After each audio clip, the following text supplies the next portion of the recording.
సాయి కృష్ణ ఉదంతం వాస్తవంగా అయితే గనక ఒక అరాచక శక్తుల మీదన పోలీసుల చర్యల్ని ప్రజలు సమర్థిస్తారు. అది లాఠీలతో కొట్టిన, నడి రోడ్డు మీద నుంచోబెట్టి బాదిన, అలాంటి సందర్భంలో గతంలో అట్లాగా అభినందించారు ఆంధ్రాలో కూడా.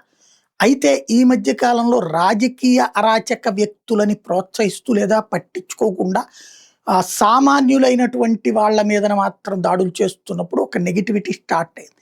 దానికి తోడు ఇప్పుడు సాయి కృష్ణ జనసేన కార్యకర్తే, వాళ్ళ మేనమామ జనసేన నాయకుడే, జనసేనకి సంబంధించినటువంటి తూర్పు నియోజకవర్గ నాయకుడే 50,00,000 వ్యాపారపు సెటిల్మెంట్ తీసుకొచ్చాడు అన్నటువంటి ఆరోపణ పెద్ద సంచలనమే అయింది.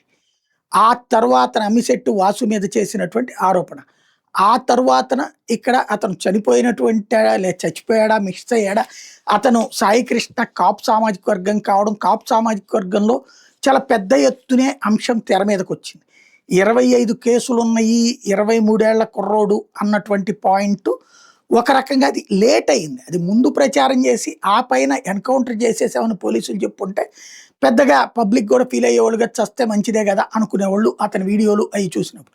కానీ చచ్చిపోయాక అది కూడా వాళ్ళ అమ్మ కోర్టులకెళ్ళి పోరాడి కనీసం బూడిదన్న ఇప్పించమని అడిగి, ఆ పైన సొంత జనసేనలోని నాయకులే తిరుగుబాటు చేసి పవన్ కళ్యాణ్ నిలదీసిన తర్వాత పవన్ కళ్యాణ్ వచ్చి చంద్రబాబు గారిని కలిసి ఆ పైన దీని మీద ఎంక్వైరీ వేసి నాగరాజుని సస్పెండ్ చేసి దీంతో సెట్ అయిపోయిందని పవన్ కళ్యాణ్ భావిస్తున్నారా, ప్రజలందరిలో తనకి పాజిటివ్ వచ్చిందని భావిస్తున్నారా అన్నది రాబోయే రోజుల్లో తేలాల్సి ఉంది.